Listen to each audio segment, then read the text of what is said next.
The smell hit Sheriff Roy Mitchell before he even reached the barracks. It was late September 1943, and the Texas heat still pressed down like an iron skillet, even as autumn tried to elbow its way in. He had been walking the perimeter of Camp Hearn, a sprawling prisoner of war facility about 15 miles northwest of the small town of Hearn, Texas, population barely 3,000 souls.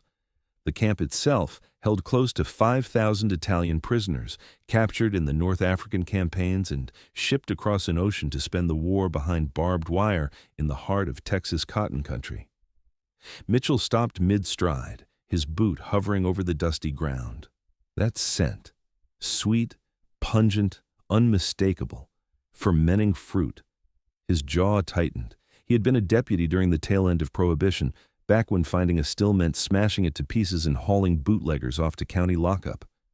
The 21st Amendment had ended that particular crusade in 1933, but Mitchell still carried the mindset of those years. Alcohol meant trouble. Alcohol meant disorder. And in a prison camp holding enemy soldiers, disorder could mean disaster. He changed direction, following his nose like a hound on a scent trail. The September sun cast long shadows across the camp's neat rows of wooden barracks, each structure identical to the next, painted the same dull olive green. Guard towers rose at regular intervals, their silhouettes sharp against the cloudless sky. From somewhere in the distance came the sound of men singing, Italian voices rising in harmony, probably coming from the mess hall or one of the recreation areas. The camp commanders allowed such things, music and theater, and even language classes, all part of treating prisoners according to the Geneva Conventions. Mitchell understood the necessity, but he had never quite made peace with it. These men had fought for Mussolini, had fought against American boys, and now they lived better than some folks back in town. The smell grew stronger. Mitchell passed between two barracks, his hand resting instinctively on his belt near his sidearm, though he had no real expectation of danger. The Italian prisoners at Hearn had proven remarkably docile, far more interested in growing vegetables in their camp gardens and putting on theatrical productions than in causing trouble. Still, old habits died hard, and Roy Mitchell was nothing if not a man of deeply ingrained habits. Behind the barracks, tucked against the camp's western fence line, he found what he was looking for, or rather, what he was not looking for but somehow knew he would find. A cluster of Italian prisoners stood near a small wooden shed, one he had passed a dozen times before without giving it a second thought. Tool storage, he had assumed. Every camp had them. But now, with that smell hanging thick in the air and the nervous way the prisoners glanced at him, he knew better. "Afternoon, Sheriff," one of the Italians called out. His English was heavily accented, but clear. The man was perhaps 35 years old, dark-haired, with the weathered skin of someone who had spent his life outdoors. He wore the standard prisoner uniform, blue denim with the letters PW stenciled on the back in white paint. "Afternoon," Mitchell replied, his voice flat. "What's going on here?" "Nothing, Sheriff, just, how you say, tending the garden." Mitchell looked past him. There was indeed a garden, rows of tomatoes and peppers and squash growing in the Texas soil with surprising vigor. But that was not what interested him. What interested him was the shed, and the fact that 3 other prisoners had positioned themselves casually but unmistakably between him and its door. "I'd like to see inside that shed," Mitchell said. The Italian man's smile faltered. "It's just tools, Sheriff. Shovels, rakes, you know." "Then you won't mind me taking a look." A long moment passed. Somewhere overhead, a hawk circled lazy loops in the hot blue sky. One of the guard towers creaked as the soldier inside shifted his weight. Finally, the Italian man sighed, a sound of such profound resignation that it might have been funny under different circumstances. "Please, Sheriff," he said quietly, "is not what you think." "I don't think anything yet," Mitchell replied, "but I'm about to find out." He walked forward, and the prisoners stepped aside. None of them made any move to stop him, though their faces carried the weight of men watching something precious about to be destroyed. Mitchell reached the shed door, pulled it open, and stepped inside. It took his eyes a moment to adjust to the dimness. When they did, he found himself staring at an operation far more sophisticated than anything he had expected. The shed was merely the entrance. Below, accessible by a crude wooden ladder, was a cellar dug directly into the Texas earth. The prisoners had excavated it carefully, shoring up the walls with scavenged lumber and reinforcing the ceiling with crossbeams. The air down there was cooler, almost pleasant, and thick with the smell of fermentation. Mitchell climbed down, his boots finding each rung carefully. When he reached the bottom, he pulled out his flashlight and swept the beam across the space. What he saw made him stop and simply stare. Barrels, dozens of them. Small oak casks, some clearly handmade, others that looked like they had been repurposed from who knew where. Each was filled with wine in various stages of fermentation.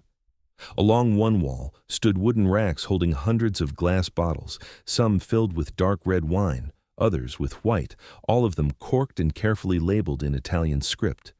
In the corner sat a crude but functional wine press, constructed from wood and metal parts that must have been scavenged from around the camp.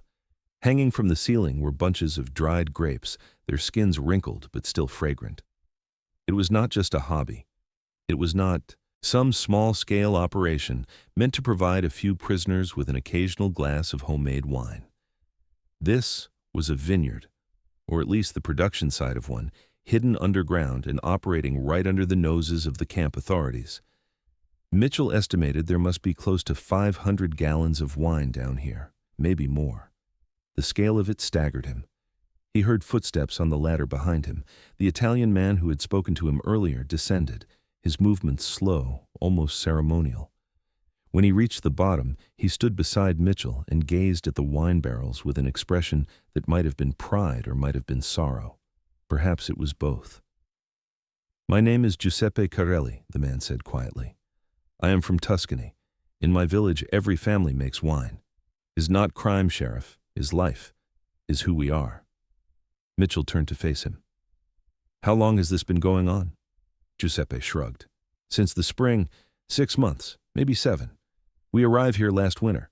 By March, we think, why not plant grapes? The soil is good, the sun is strong, so we plant. Then we build this place. Then we make wine, like our fathers and our grandfathers." "Where did you get the grapes?" "Some we grow, some we trade for. The farmers, they hire us to pick their crops, cotton, vegetables, sometimes fruit. We work hard, Sheriff, very hard. Some farmers, they pay us in grapes. They know what we do with them. They don't mind." Mitchell swept his flashlight across the cellar again, counting barrels, calculating volume. "You've been distributing this?" "Only in the camp. We don't sell. We don't give to guards. It's just for us, for the men. A glass with dinner, a toast on Sunday. Makes us remember we are still men, not just prisoners." The sheriff was silent for a long moment. Part of him, the part trained during Prohibition, the part that had seen alcohol tear apart families and fuel violence, wanted to march straight to the camp commander and demand immediate action. But another part, a smaller part, he usually kept quiet, recognized something in Giuseppe's voice, not defiance, not criminality. Just a deep, bone-tired longing for normalcy, for a piece of home in a foreign land, thousands of miles from everything these men had known. He climbed back up the ladder, Giuseppe following. Outside, the other prisoners waited, their faces anxious. The sun had dropped lower, painting the camp in shades of orange and gold. From the direction of the mess hall came the dinner bell, a clanging summons that echoed across the compound. Mitchell looked at Giuseppe, then at the other men, then back at the shed that concealed so much more than tools. 3 days, he said finally. "Sheriff?" Giuseppe's face was confused. 3 days, Mitchell repeated. "I'm giving you 3 days to shut this down, all of it. The wine gets poured out, the barrels get dismantled, the cellar gets filled in. 3 days, and then I come back with the camp commander, and if there's so much as a grapeseed left down there, every man involved goes to solitary confinement." Giuseppe's face went pale. "Sheriff, please, you don't understand. This wine is not about drinking, is about being human, is about—" "3 days, Mitchell cut him off, his voice hard. "That's more than generous, and you know it. I could shut you down right now. I could have you all in the stockade before sundown, but I'm giving you 3 days to handle it yourselves, quietly, without making this into something bigger than it needs to be." He turned to walk away, then paused and looked back. "I understand more than you think," he said, his voice softer now. "I know what it's like to want a piece of home when you're far from it. But this is a prison camp, Mr. Corelli. There are rules. There has to be order. And 500 gallons of wine hidden under a tool shed, that's not order. That's a problem waiting to happen. Giuseppe opened his mouth as if to argue, then closed it again. He nodded slowly, his shoulders sagging. 3 days, he repeated. We understand, Sheriff. Mitchell walked away, his boots crunching on the gravel path between barracks. He did not look back, but he could feel the weight of those Italian eyes watching him go, could sense the grief already settling over them like dust after a windstorm. By the time he reached the camp gate and signed himself out with the guards, the sun had touched the horizon, bleeding red and orange across the flat Texas landscape. As he drove back toward town, his truck rattling over the rutted road, Mitchell found himself thinking about Giuseppe's words. Is who we are. He had shut down stills before, had poured good whiskey into ditches, and arrested men who swore they were just trying to feed their families. He had never felt particularly bad about it. The law was the law. But something about this felt different. These were not bootleggers trying to make money. They were prisoners trying to hold on to their humanity, to preserve some small piece of their identity in a world that had stripped away everything else. He gripped the steering wheel tighter and pushed the thought away. 3 days. That was more than fair. That was mercy, even if it did not feel like it. The wine would be destroyed, the operation dismantled, and the camp would return to the orderly, controlled environment it was supposed to be. That was his job. That was what had to happen. But as he pulled into town and parked outside the sheriff's office, Roy Mitchell could not shake the image of those barrels lined up in the cool darkness, each one representing hours of labor, months of patience, and a desperate attempt to turn captivity into something bearable. He had given them 3 days. 3 days to say goodbye to a piece of themselves. It would have to be enough. 3 days felt like both an eternity and no time at all. As Sheriff Mitchell drove away from Camp Hearn that September evening, Giuseppe Corelli stood, motionless, staring at the shed that housed their secret world. Around him, his fellow prisoners spoke in rapid Italian, voices rising in panic and despair, but Giuseppe barely heard them. He was thinking about how they had arrived here, how far they had come, and how a single afternoon had just undone months of careful work. The journey had begun almost a year earlier, in the winter of 1942, on a different continent under very different circumstances.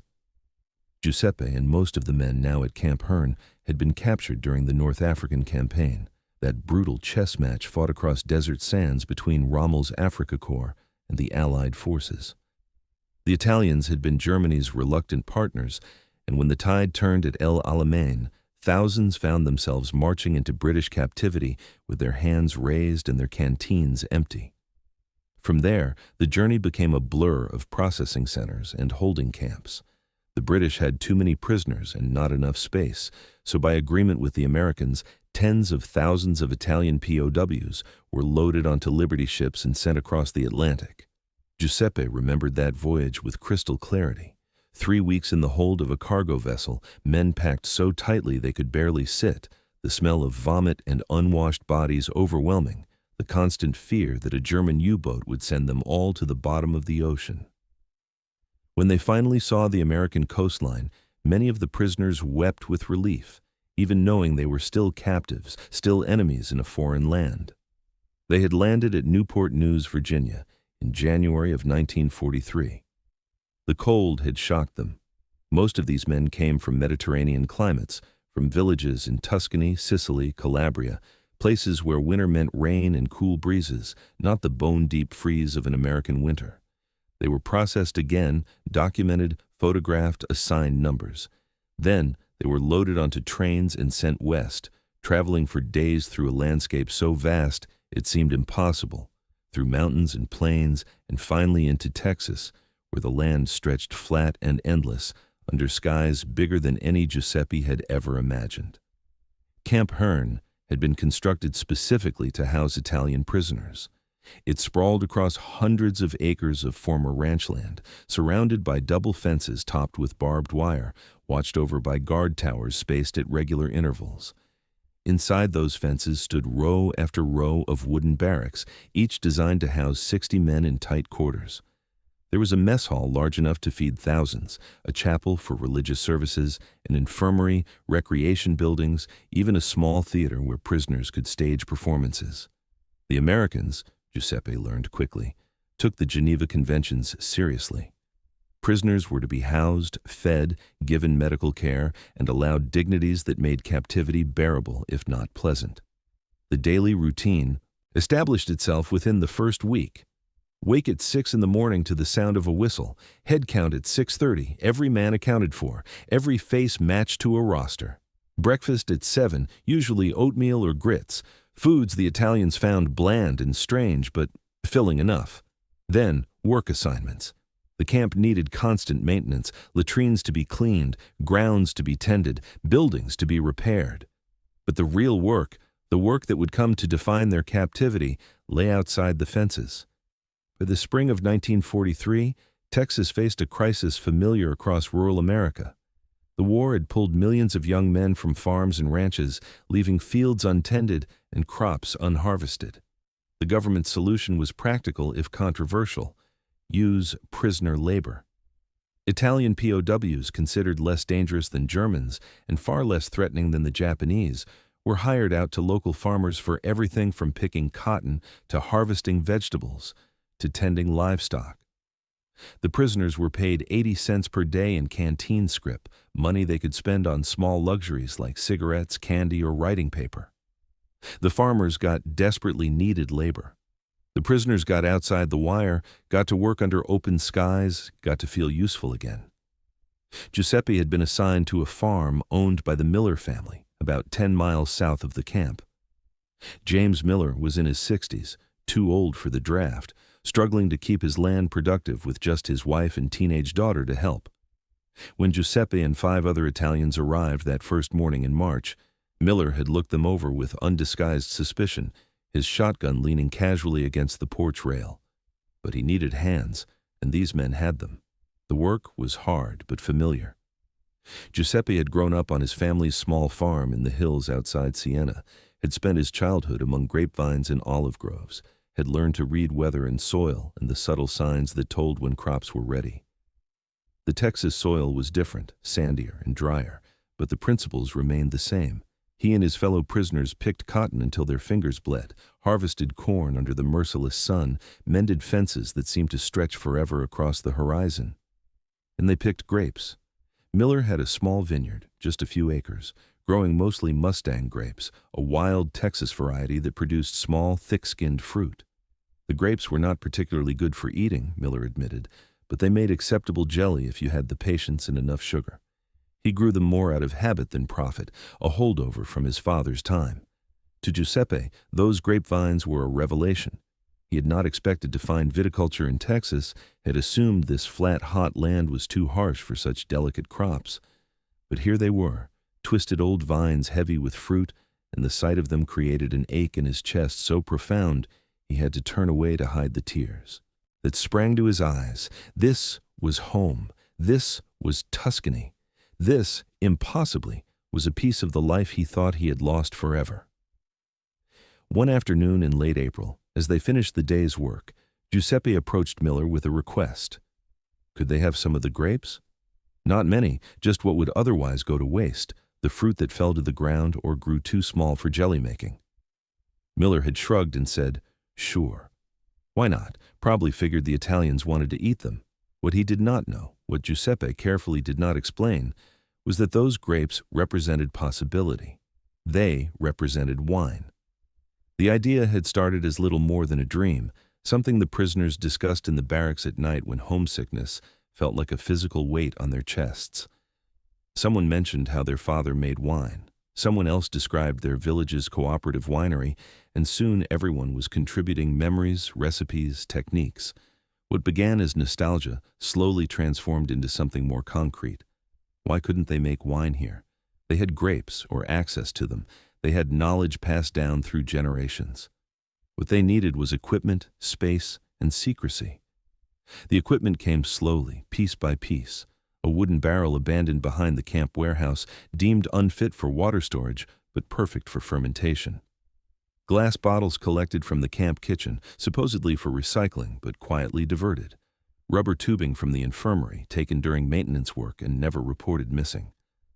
A wine press constructed from scrap lumber and an old car jack, built during recreation hours and disguised as a carpentry project. The camp authorities encouraged handicrafts, thinking it kept the prisoners occupied and out of trouble. They never imagined what was actually being built. The space came through careful observation and bold action. Giuseppe and a team of 6 others had noticed the tool shed near the western fence, how it sat slightly apart from the main camp, how the guards rarely checked it more than once a week. One night in early May, using shovels borrowed from their work details, they began digging. The Texas soil was hard-packed and stubborn, but they worked in shifts, hour after hour, excavating a chamber beneath the shed floor. They shored up the walls with scrap lumber, reinforced the ceiling, created ventilation shafts disguised as drainage pipes. It took 3 weeks of secret, exhausting labor, but when they finished, they had a cellar measuring roughly 12 feet by 15 feet, cool and dark and perfect for aging wine. The secrecy was perhaps the hardest part. Not all 5,000 prisoners at Camp Hearn could be trusted. Some were true fascists who might report the operation to gain favor with authorities. Others were simply indiscreet, unable to keep quiet about something this exciting. Giuseppe and his core group of 6 chose their collaborators carefully. By midsummer, about 40 men knew about the wine operation and contributed to it. Some brought additional grapes from their work details, others scavenged materials. A former cooper from Sicily repaired barrels. A chemist from Milan advised on fermentation temperatures. An engineer from Rome designed a filtering system using sand and charcoal. The grapes came from multiple sources. The Miller farm provided the foundation, but prisoners working other farms made similar arrangements. A few farmers understood exactly what the Italians wanted the grapes for and did not care. Figured if these men wanted to make wine, let them. It was not hurting anyone. Other farmers never thought to ask, simply saw surplus fruit being taken off their hands for free. By late summer, the wine operation was processing close to 2,000 pounds of grapes every few weeks. The production numbers grew quickly. That first batch in May yielded just 10 gallons of rough, barely drinkable wine. But each batch improved as the prisoners refined their techniques. By July, they were producing 30 gallons per batch. By August, 50. They experimented with different grape varieties, different fermentation times, different aging methods. Some batches turned to vinegar and had to be discarded. Others produced wine so good it would have been respectable in any Tuscan taverna. They bottled the best batches, stored them in the underground cellar, and let them age. The mediocre batches were distributed immediately, poured into canteens or jars, and shared among the 40 conspirators. To the Italians, this was not contraband production. This was cultural preservation. In Italy, wine was not about drunkenness or vice. It was about community, about meals shared with family, about celebrations and sorrows marked with a glass raised in common purpose. Wine was civilizatio itself, a line stretching back thousands of years to Roman vintners and beyond. To make wine was to remain Italian, to refuse to let captivity strip away their identity. But to Sheriff Mitchell and to many Americans, alcohol remained suspect. Prohibition had ended just 10 years earlier, in 1933, but the temperance movement that had driven it still held considerable power, especially in rural areas like Robertson County. Churches preached against demon rum and the sins of drunkenness. Local ordinances kept the county officially dry, meaning no legal alcohol sales within its borders. The war had intensified these attitudes. Sobriety was patriotic, discipline was essential, and enemy prisoners making wine in secret cellars violated both. When word of Mitchell's discovery began to spread through town, reactions split sharply. Some townspeople were scandalized, saw it as proof that the prisoners were being treated too softly, that discipline had broken down. These were the same voices that had opposed the POW camp from the beginning, that saw enemy soldiers living in Texas as an insult to American boys dying overseas. They demanded harsh punishment, wanted the Italian prisoners stripped of privileges, wanted examples made. But others, particularly those who employed prisoner labor on their farms, took a more nuanced view. James Miller, when he heard about it, laughed out loud and said he had suspected as much, that he had never believed those Italians just wanted grapes for eating. Another farmer, Robert Hutchins, told anyone who would listen that if making wine kept the prisoners happy and working hard, then what was the harm? These men had seen the Italians up close, had worked alongside them, had come to respect their skill and character. They did not see dangerous criminals. They saw homesick young men trying to maintain their dignity. The camp commanders at Herne found themselves caught in the middle. On one hand, the Geneva Conventions required humane treatment and reasonable accommodations for prisoners' cultural practices. On the other hand, an elaborate alcohol production operation could not simply be ignored.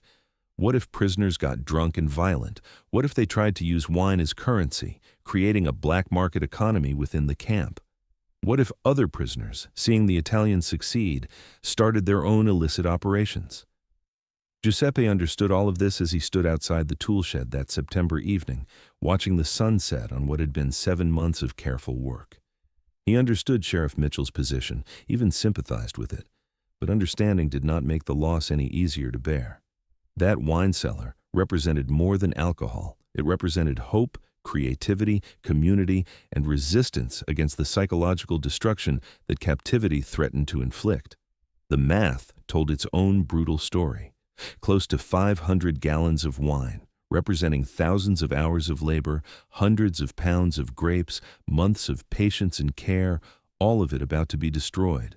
Approximately 2,000 bottles filled and corked, 37 oak barrels in various stages of fermentation, 1 wine press built by hand, 1 underground cellar excavated cubic foot by cubic foot, and 3 days to dismantle it all, to pour it out, to bury the evidence of their humanity. That night in the barracks, Giuseppe gathered the 40 men who knew about the operation. They sat on bunks and footlockers, their faces grave in the dim light of the few bulbs that illuminated the long room.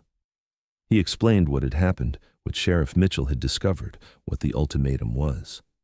3 days.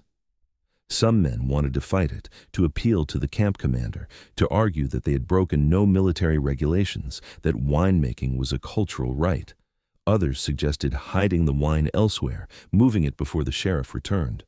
But Giuseppe shook his head. "We cannot fight this," he said quietly in Italian. "The sheriff, he was kind to give us 3 days. He could have destroyed everything today. He could have had us punished. Instead, he gave us time to do it ourselves, with dignity. We must accept this." "But Giuseppe," one man protested, "this is who we are. Without the wine, we are just prisoners, nothing more." Giuseppe looked around the circle of faces, these men who had become brothers through shared labor and shared loss. "No," he said firmly, "we are who we are because of what is in here." He tapped his chest. "The wine was a gift we gave ourselves, but it was never what made us Italian. That, no sheriff can take away." The silence that followed was heavy with grief and resignation. They knew he was right. They knew the wine had to go. But knowing did not make it hurt less. In 3 days, they would pour out every bottle, would smash every barrel, would fill in the cellar that had been their secret pride. And then they would return to being simply prisoners, foreigners in a strange land, waiting for a war to end so they could go home to a country that might not even exist anymore. The collision between cultures was complete. On one side stood American law, order, and the lingering temperance mentality that saw alcohol as vice. On the other stood Italian tradition, identity, and the belief that wine was as essential as bread. Neither side was wrong, neither side was right, and in 3 days one would destroy what the other had built. Dawn broke on day 1, with a sky the color of old bruises, purple and gray clouds massing on the horizon, as if the weather itself sensed what was coming.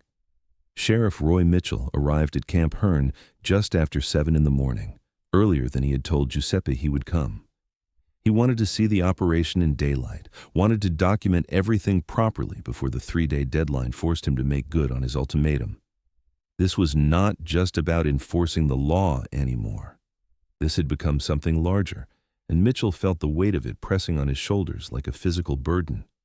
He carried a camera, a bulky Kodak Brownie that belonged to the county, used mostly for crime scene documentation.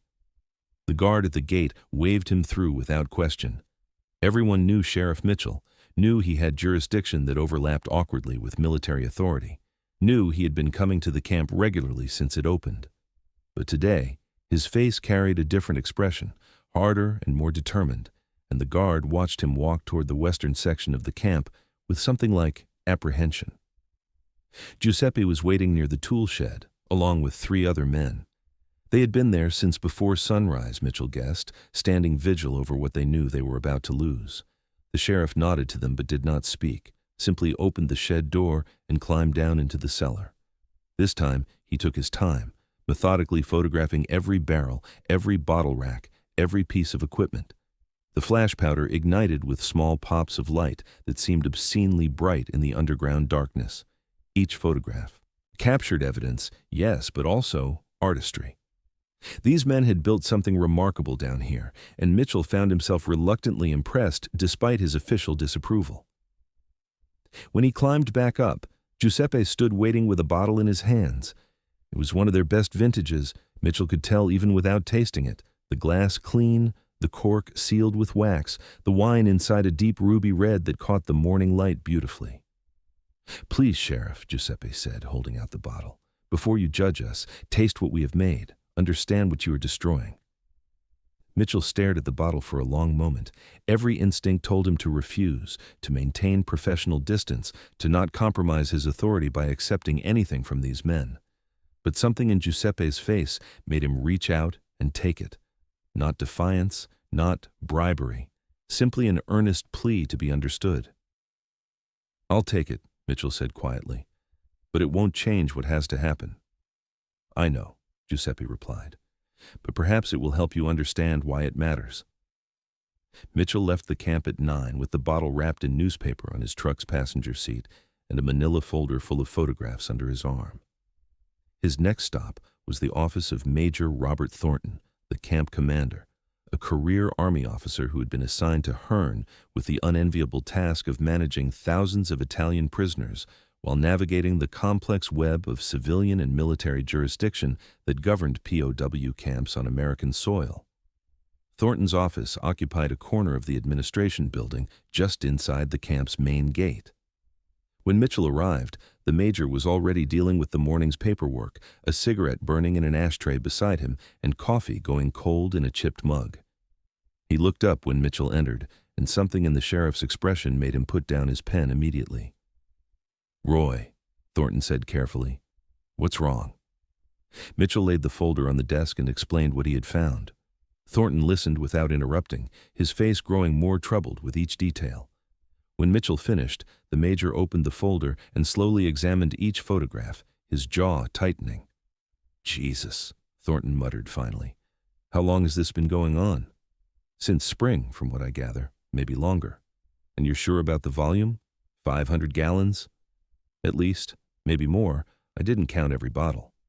Thornton leaned back in his chair and rubbed his eyes. "This is a nightmare, Roy. You know that, right? If word gets out that we've had prisoners running a full-scale winery under our noses for months, I'll be reassigned to Alaska before the week is out." "I gave them 3 days to shut it down themselves," Mitchell said, quietly. "No reports, no official punishment, just make it disappear." The major looked at him sharply. "You're giving me 3 days? Roy, this is a military installation. These are military prisoners. I appreciate that you have jurisdiction here, but nothing," Mitchell interrupted, his voice harder now. "Those prisoners are making alcohol on Texas soil in Robertson County, which is dry. That makes it my jurisdiction. I could have arrested every man involved yesterday. I could have called in the state police and made this a circus. Instead, I'm offering a quiet solution that lets everyone save face." Thornton was silent for a long moment, clearly wrestling with the competing authorities, the overlapping rules, the political implications. Finally, he nodded. 3 days. But I need to document this, Roy. I need to file a report. If this comes back to bite us later, I need to show that we took appropriate action." "Document all you want," Mitchell said. "Just give them the 3 days." He left Thornton's office feeling no better than when he had entered.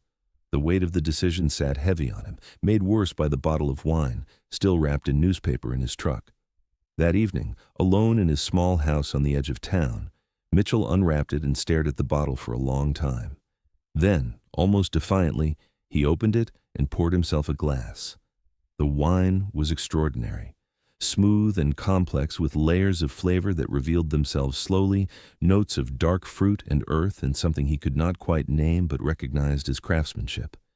These men had made something beautiful, and he was going to destroy it. Mitchell finished the glass, then poured another, and sat on his porch watching the sun set over the flat Texas landscape, wondering if he was doing the right thing or just following orders that no longer made sense. Day 2 brought the community pressure he had been dreading. Word had spread through Hearn with the speed that news always traveled in small towns. By mid-morning, Mitchell's office was fielding phone calls. Reverend Thomas Hawkins from the First Baptist Church demanded immediate action against the prisoners, called the wine operation evidence of moral decay, and insisted that God-fearing Christians could not tolerate such sin. Martha Henderson from the Temperance League arrived in person, her face flushed with righteous anger, demanding to know why the prisoners had not already been punished more severely. But the calls came from the other direction too.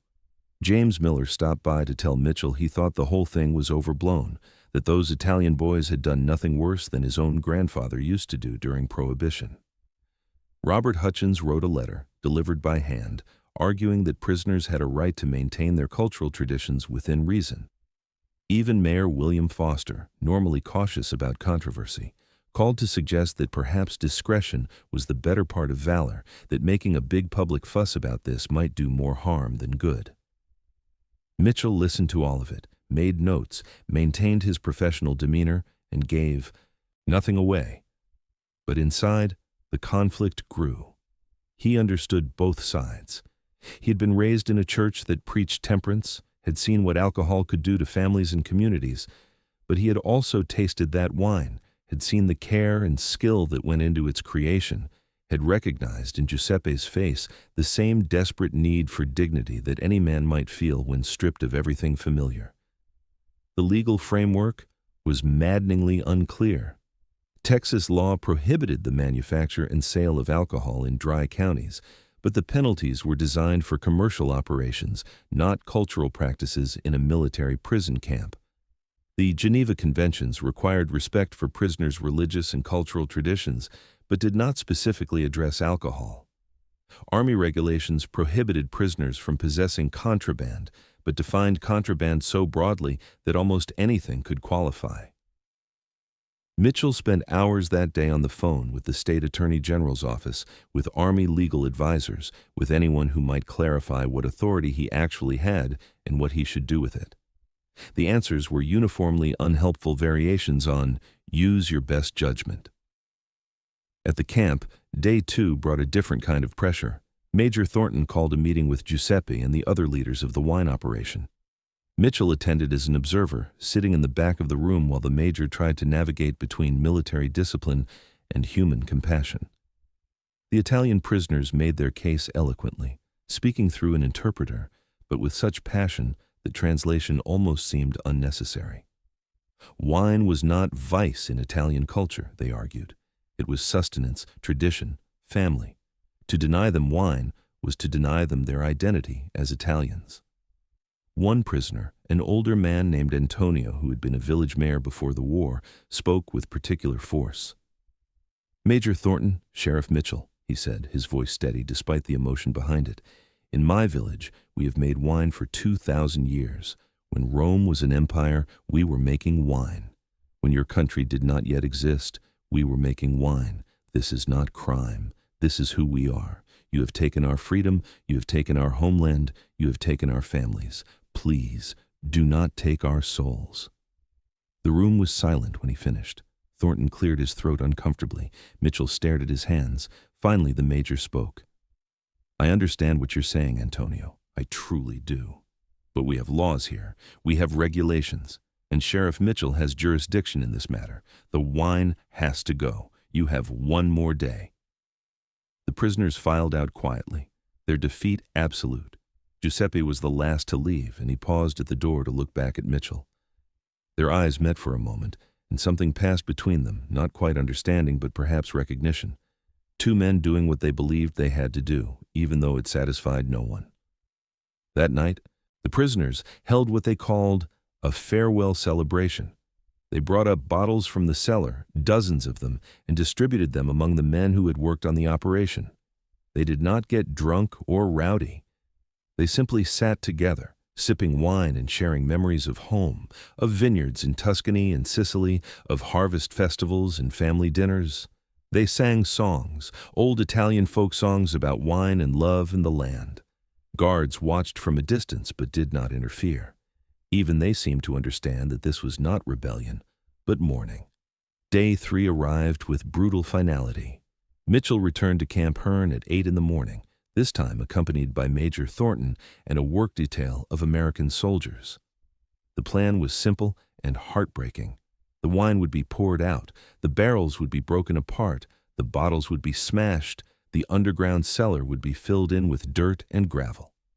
By sunset, no evidence would remain that the operation had ever existed. Giuseppe and the other Italian prisoners were given the choice of doing the work themselves or watching the soldiers do it. They chose to do it themselves. It seemed important to them, Mitchell realized, to destroy their creation with their own hands rather than stand by helplessly while others did it. There was dignity in that choice, painful as it was. They started with the bottles. One by one, the prisoners carried them up from the cellar and poured them out onto the ground beside the shed. The wine soaked into the thirsty Texas soil, dark red puddles that looked disturbingly like blood. The smell of it filled the air, sweet and sharp, a perfume of loss. Some bottles contained wine that had aged for months that would have been magnificent given more time. Others held younger vintages, still rough but promising. It did not matter. All of it went into the dirt. Mitchell watched from a distance, arms crossed, face carefully neutral. But inside, something twisted painfully. These men were not criminals. They were craftsmen, artists even, and he was forcing them to destroy their art. He thought about that bottle he had drunk 2 nights ago, about how good it had been, how much care had gone into its creation. All of that care, all of that skill was now soaking into Texas dirt where it would feed nothing but weeds. The barrels came next. The prisoners tapped each one and let the fermenting wine drain out, rivers of red and white flowing across the ground. When the barrels were empty, they took hammers and sledgehammers and broke them apart, staves flying, hoops clanging against each other. Some of the barrels had been handmade, carefully crafted from scavenged wood. Those seemed to hurt the most to destroy. The wine press, that clever construction of wood and metal and salvaged car parts, was dismantled piece by piece. The bottles that had not been full were smashed, glass glittering in the morning sun like cruel diamonds. The racks were torn. Down. The ventilation shafts were plugged. And then, finally, the soldiers brought shovels and began filling in the cellar itself, throwing dirt down into that cool, dark space where so much hope had been stored. Giuseppe stood to the side, watching it all with a face like carved stone. Tears ran down his cheeks, but he made no sound, did not wipe them away, simply let them fall. Other prisoners wept openly. Some turned away, unable to watch. One man, overcome, dropped to his knees and pressed his hands into the wine-soaked earth as if trying to absorb what was being lost, to hold on to some small piece of it. By noon, it was finished. The cellar was filled, the ground tamped down and raked smooth. The broken barrels and shattered glass had been loaded onto a truck and hauled away. The only evidence that remained was the smell, that sweet wine smell that lingered in the air like a ghost, and the dark stains on the ground that would take weeks to fade. Major Thornton approached Mitchell as the work detail finished. "It's done," he said quietly. "Are you satisfied?" Mitchell looked at him, then at the prisoners standing in small, dejected groups, then at the innocent-looking tool shed that now concealed nothing but tools. "Satisfied?" he repeated. "No, Major, I'm not satisfied. But it's done, and that's what matters." He walked over to where Giuseppe stood alone, still staring at the ground where the wine had been poured.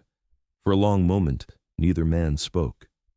Then Mitchell said very quietly, "I'm sorry it had to be this way." Giuseppe looked at him, his eyes red, but his voice steady. "You did your duty, Sheriff. I understand duty, but understanding does not make it easier. No, Mitchell agreed. It doesn't. He turned and walked back to his truck, his boots crunching on gravel that was still damp with spilled wine. As he drove away from Camp Hearn, Mitchell did not look back. He could not bear to see those men still standing there, could not face the weight of what had just been destroyed.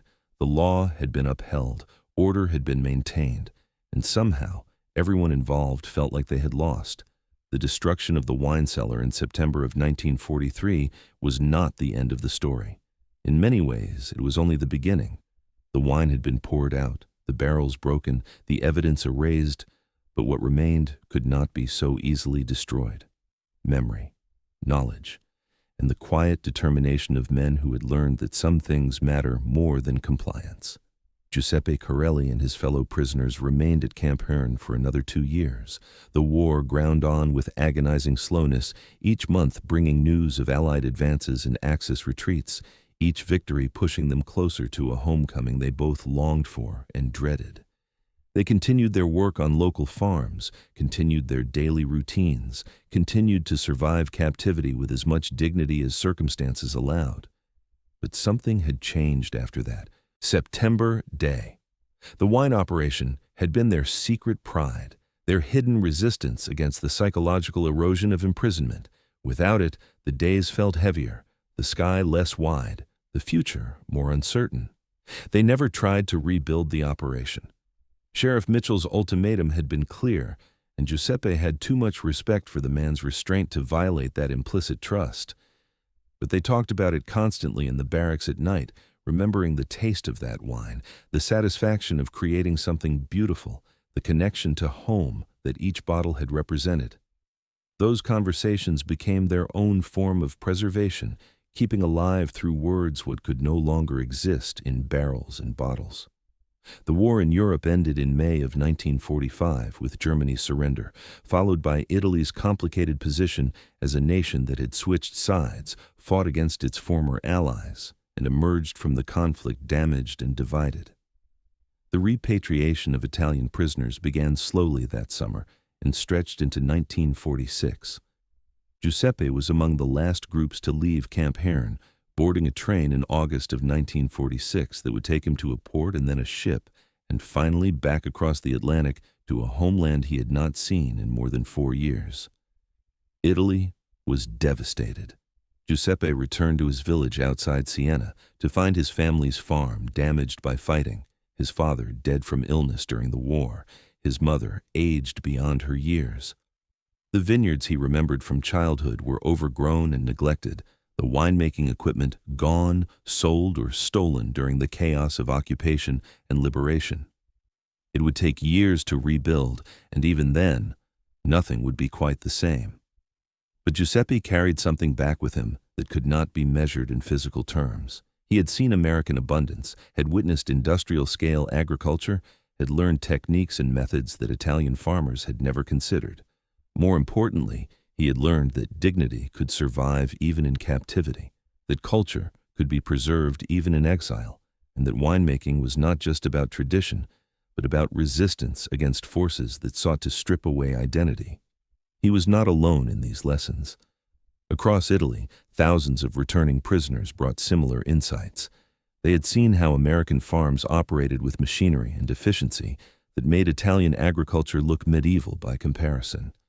They had witnessed American prosperity, the sheer overwhelming wealth of a nation that could feed its prisoners better than most Italians ate at home.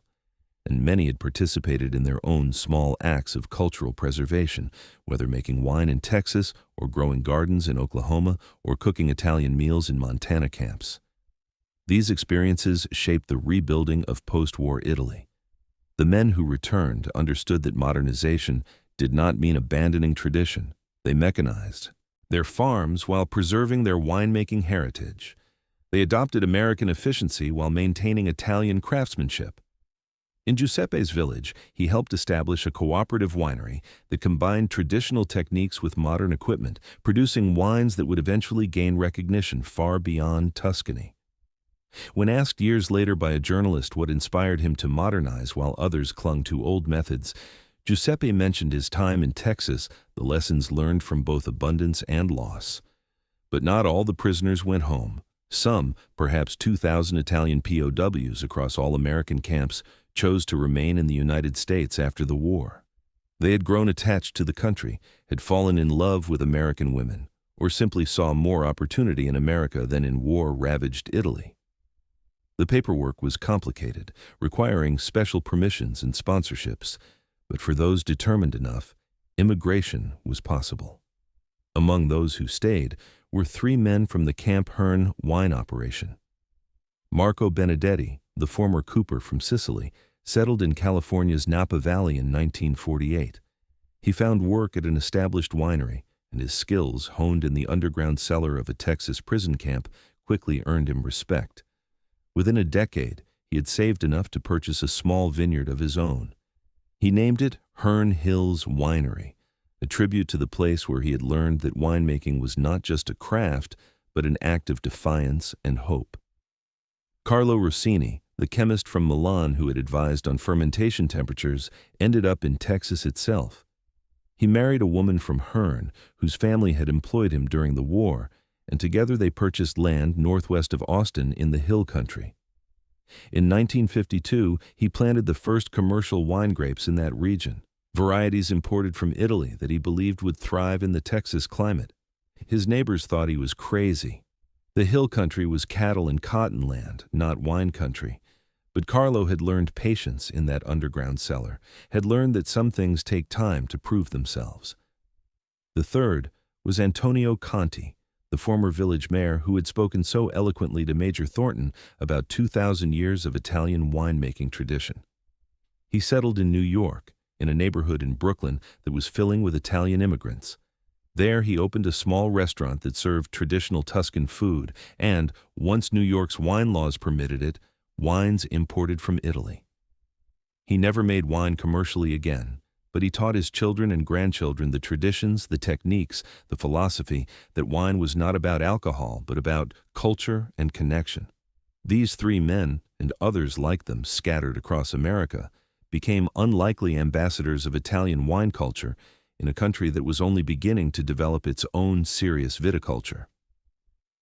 In the 1950s and 60s, American wine was mostly cheap and sweet, looked down upon by European connoisseurs. But gradually, through the work of immigrants and innovators, that began to change. And among those immigrants were former prisoners who had first made wine in secret cellars while captive in a foreign land. Texas wine culture in particular owes a quiet debt to those Italian POWs.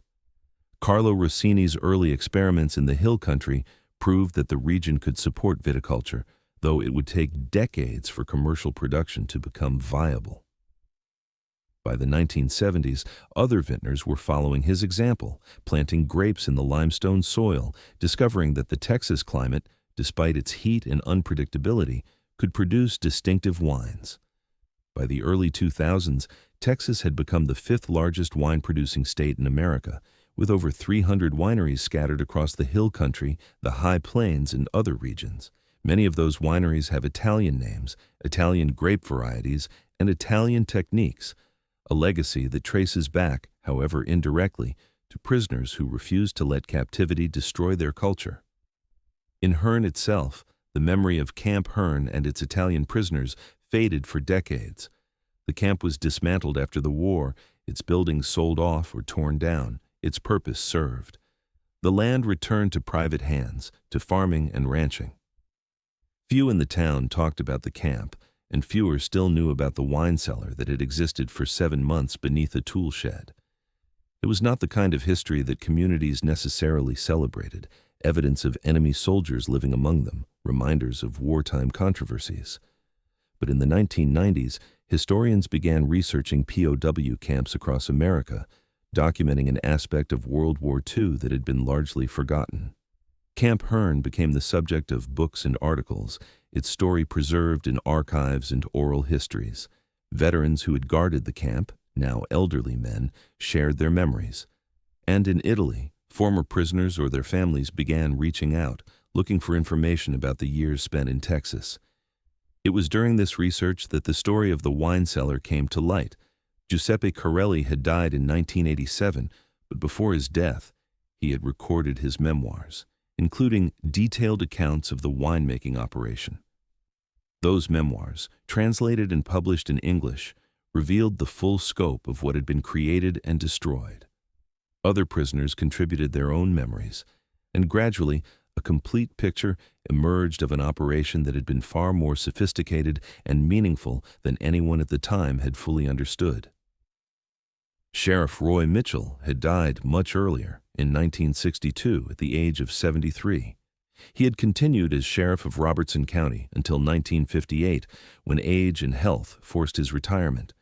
In his final years, he had occasionally mentioned the Camp Hearn wine incident to family members, though never in detail and never with satisfaction.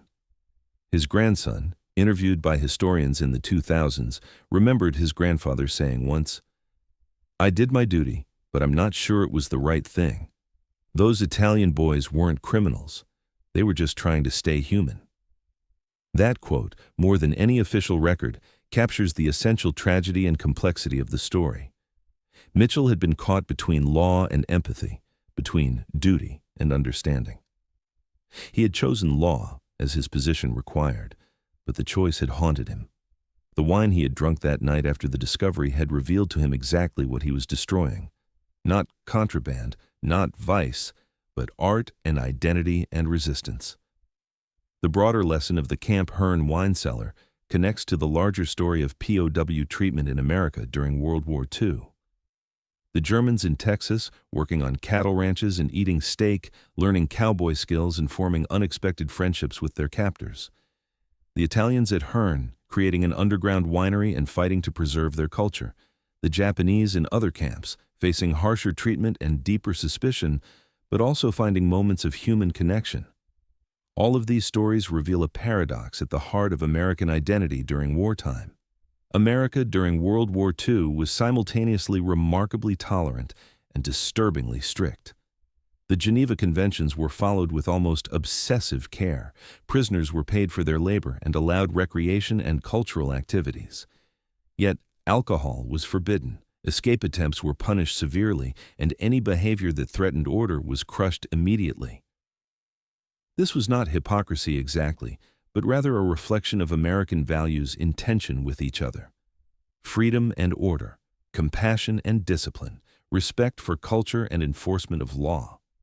The comparison to the German POW experiences is particularly striking. German prisoners in Texas made wine too, though less extensively and with less drama. They were generally left alone to maintain their cultural practices so long as they caused no trouble. But Italian prisoners, perhaps because Italy had been a less committed enemy, perhaps because Italian culture was seen as more benign, faced scrutiny that German prisoners sometimes avoided.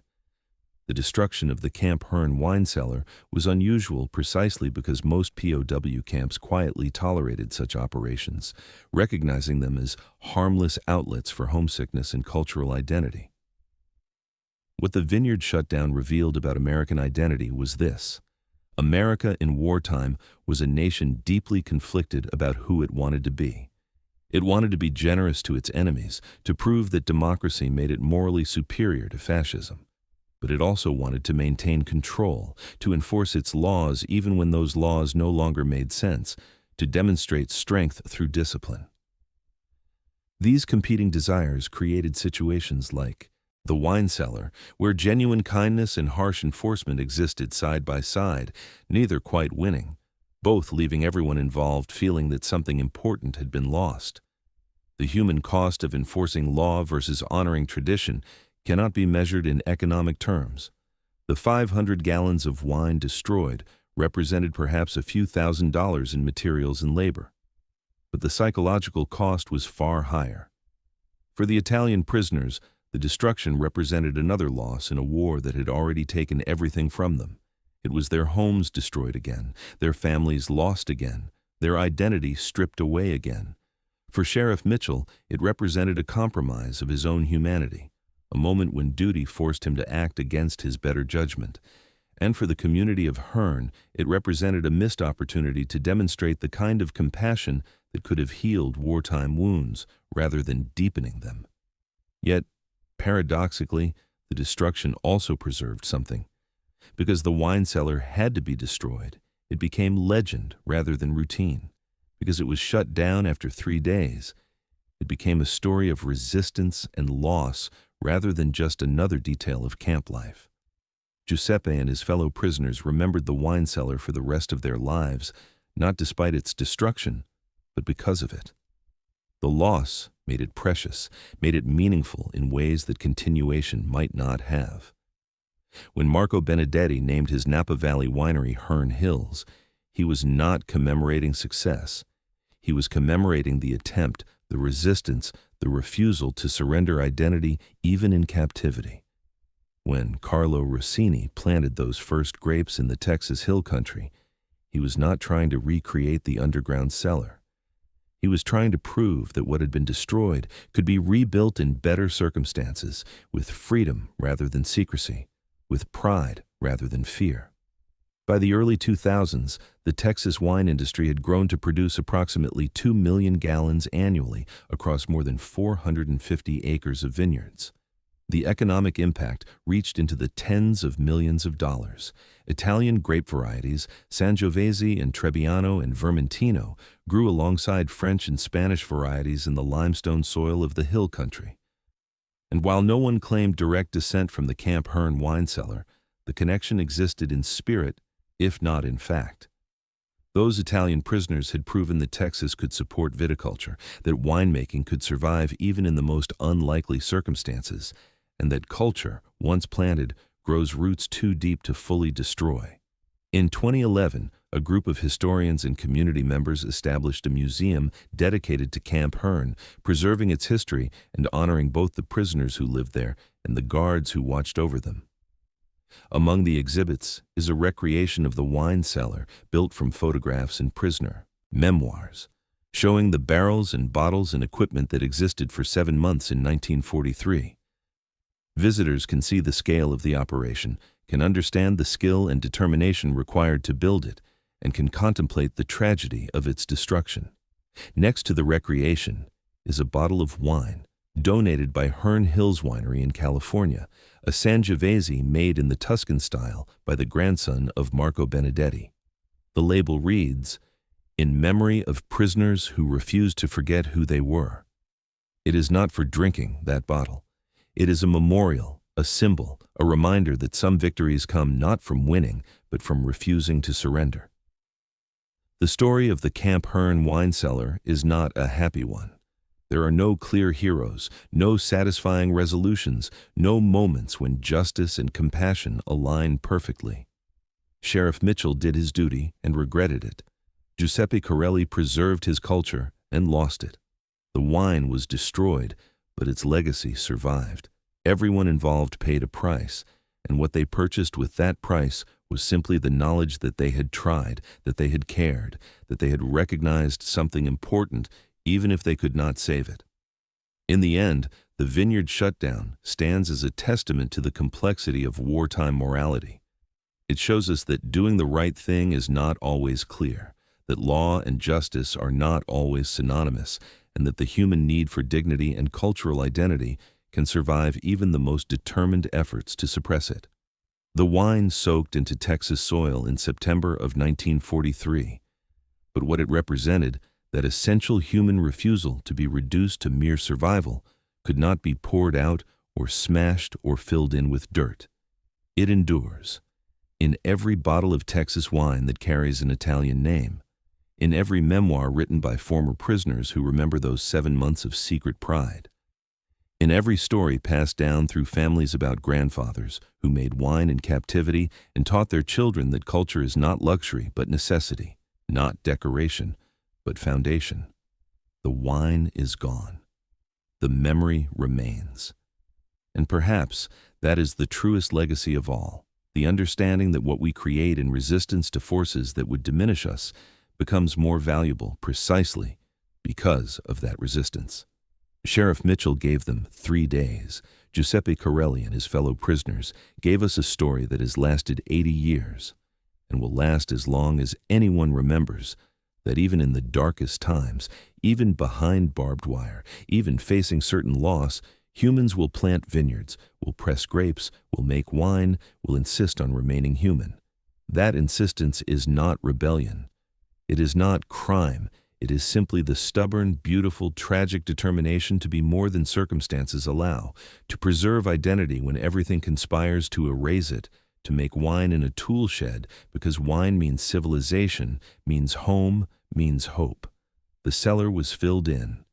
The wine was destroyed. The story survives, and in its survival, we find not answers but better questions about who we are, what we value, and what we are willing to lose in the name of order.